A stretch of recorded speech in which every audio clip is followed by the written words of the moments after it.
వేదిక మీదకు ఆహ్వానిస్తున్నాను. Doctor Devakumar sir, professor HOD, Jayalakshmi గారు, లెక్చరర్, గవర్నమెంట్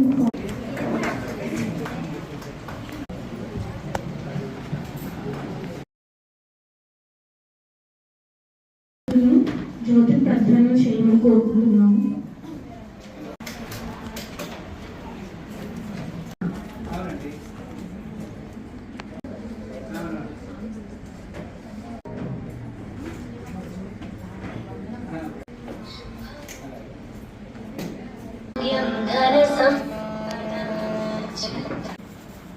ప్రతి సంవత్సరం ప్రపంచ తల్లిపాల వారోత్సవాలకు ఒక నినాదం కల్పిస్తుంది. ఇద్దరికి తల్లిపాలు లేవు, అందువలన ఈ రోజును గుర్తించడం మరింత కీలకమైనది. అంతరాయాన్ని మూసివేస్తూ అందరికీ తల్లిపాలు అందించడాన్ని చాలా మంచి సందేశాన్ని ఇచ్చారు. సో ప్లీజ్, ప్రతి తల్లి బిడ్డకి పాలిచ్చే ఇది ఒక సాంప్రదాయము పురాతనం నుంచి వస్తూ ఉంది.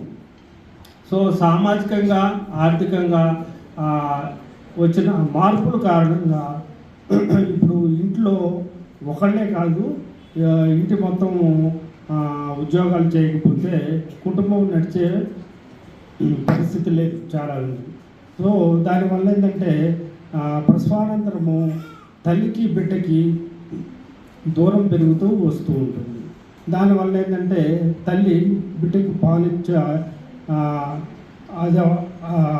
సంస్కృతి అనేది మెల్లగా తగ్గిపోతుంది. దాన్ని పెంచేందుకు తల్లిపాల ప్రోత్సాహక వారోత్సవాలు అనేది మనం జరుపుకుంటున్నాం.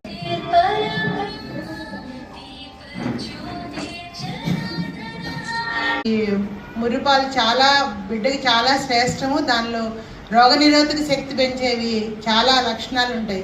సో అది తెలియక చాలామంది ఫస్ట్ వచ్చినవి వేరే రంగులో ఉంటాయి, తెల్లగా ఉండవు, అవి కొంచెం పసుపు రంగులో ఉంటాయి.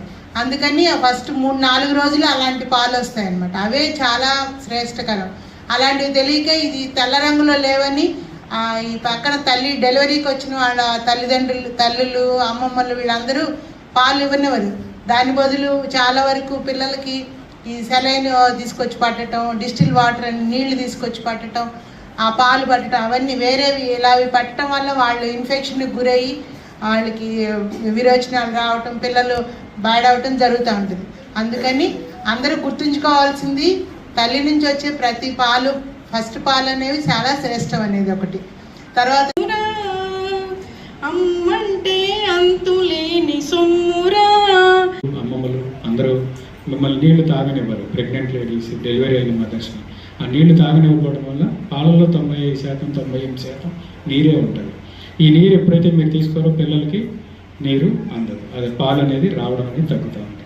సో ఇట్లాంటి జాగ్రత్తలన్నీ మీకు మరొకసారి గుర్తు చేస్తే మీరు నెక్స్ట్ ప్రెగ్నెన్సీ అప్పుడు, అట్లాగే మీ పక్కన ఉన్నటువంటి విలేజ్లో, మన గ్రామంలో పక్కన ఉన్నటువంటి వాళ్ళు, మన చెల్లెళ్ళకి అందరికీ కూడా మీరు తల్లిపాల ఇంపార్టెన్స్ని తెలియజేస్తారని మేము ఆ ఉద్దేశంతో తల్లిపాల కోసం ఒక వారోత్సవం అవసరమని అనుకుంటూ ఉంటాం. గవర్నమెంట్ హాస్పిటల్లో తల్లిపాలను ఎంకరేజ్ చేస్తూ ఉంటాం. బలమైన పౌరుడు, బలమైన పిల్లవాడు బలమైన పౌరుడి కింద ఏర్పడాలని, అట్లాగే వీలైనంత వరకు మీకు అమ్మ అన్నది ఒక కమ్మని మాట, అది ఎన్నెన్నో తెలియని మమతల మూట, మమతల మూట. అమ్మ అన్నది ఒక కమ్మని మాట, అది ఎన్నెన్నో తెలియని మమతల మూట, మమతల మూట. దేవుడే లేడనే మనిషున్నాడు, అమ్మే లేదను వాడు అసలే లేడు.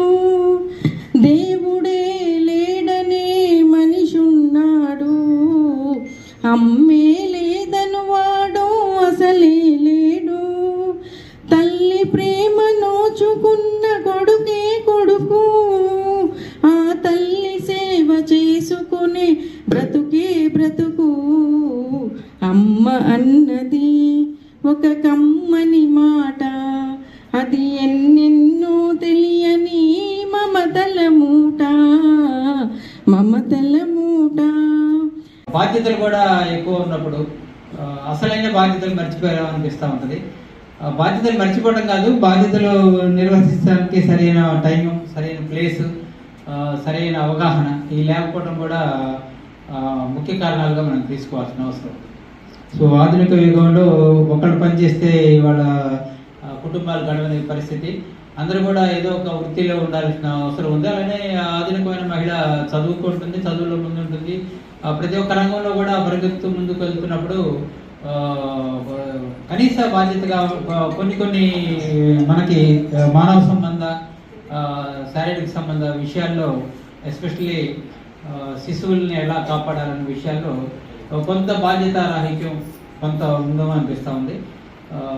రేపటి భావి భారత పౌరులని, నేటి పిల్లల్ని ఎలాగా మనం కాపాడాలి అన్న దాంట్లో మన పిల్లల్ని మనం కాపాడుకోవడమే కాదు, రేపటి తరానికి భావి భారత పౌరులుగా తీర్చిదిద్దాల్సిన ఒక మంచి జనరేషన్ ఇవ్వాల్సినప్పుడు వాళ్ళు మంచి ఆరోగ్యవంతులుగా కూడా ఇవ్వాల్సిన అవసరం ఉంది. కాబట్టి ఆ విధంగా మనం ప్రజల్లోకి తీసుకెళ్లాల్సిన అవసరం ఉంది. ఇలాంటి